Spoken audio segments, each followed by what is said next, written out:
നമസ്കാരം, സിറ്റി ന്യൂസിലേക്ക് സ്വാഗതം. മീറ്റ് വർക്കേഴ്സ് യൂണിയൻ ജില്ലാ കൗൺസിൽ യോഗം കണ്ണൂരിൽ നടന്നു. STU ദേശീയ വൈസ് പ്രസിഡന്റ് MA കരീം ഉദ്ഘാടനം ചെയ്തു.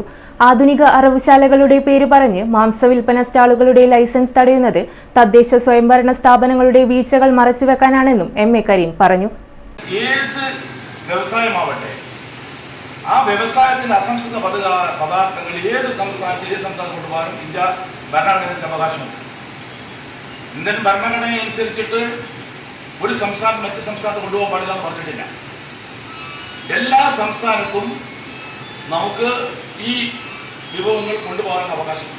സുപ്രീംകോടതിയുടെ ഉത്തരവ് നടപ്പിലാക്കാതിരിക്കാൻ ആധുനിക അറവുശാലകളും ബയോഗ്യാസ് പ്ലാന്റുകളും നടപ്പിലാക്കാനുള്ള ഉത്തരവാദിത്വത്തിൽ നിന്നും ഇവർ ഒഴിഞ്ഞുമാറുകയാണ്. ഇതര സംസ്ഥാനത്തു നിന്നും കാലികളെ കൊണ്ടുവരുമ്പോൾ തടഞ്ഞുവെച്ച് ഭീമമായ സംഖ്യ ചോദിക്കുകയും കൊണ്ടുവരുന്ന ആളെ ആക്രമിക്കുകയും ചെയ്യുന്നത് പതിവാണ്. ഇതിന് പിൻബലം ഗോവധന നിരോധനമാണെങ്കിൽ കോടികളുടെ ബീഫ് കയറ്റുമതി ചെയ്യുന്ന കമ്പനികളെയും കോടീശ്വരന്മാരെയും പ്രോത്സാഹിപ്പിക്കുന്നത് കോർപ്പറേറ്റുകളെ സഹായിക്കാനാണ്. പാവപ്പെട്ട തൊഴിലാളികൾ ചേർന്ന് മാടുകളെ അറുത്ത് മാംസം വിൽപ്പന നടത്തി സ്വയം തൊഴിൽ ചെയ്യുന്ന തൊഴിലാളികളുടെ തൊഴിൽ സുരക്ഷ ഉറപ്പുവരുത്താൻ സർക്കാരുകൾ നടപടി സ്വീകരിക്കണമെന്നും STU ദേശീയ വൈസ് പ്രസിഡന്റ് MA കരീം ആവശ്യപ്പെട്ടു. മീറ്റ് വർക്കേഴ്സ് യൂണിയൻ ജില്ലാ കൌൺസിൽ യോഗം ഉദ്ഘാടനം ചെയ്ത് സംസാരിക്കുകയായിരുന്നു അദ്ദേഹം. VKC മജീദ് അധ്യക്ഷത വഹിച്ചു. ഫെഡറേഷൻ സംസ്ഥാന president Bapputty Haji Malappuram, general secretary VP Rasheed, ജില്ലാ vice president Palakkal Alavi, federation general secretary Sajir Chalad തുടങ്ങിയവർ സംസാരിച്ചു. പുതിയ ഭാരവാഹികളായി VKC മജീദ് പ്രസിഡന്റായും സാജിർ ചാലാട് ജനറൽ സെക്രട്ടറിയായും ട്രഷറർ ഇസ്മായിലിനെയും തെരഞ്ഞെടുത്തു. കൌൺസിൽ യോഗത്തിൽ മുനീർ P, ജലീൽ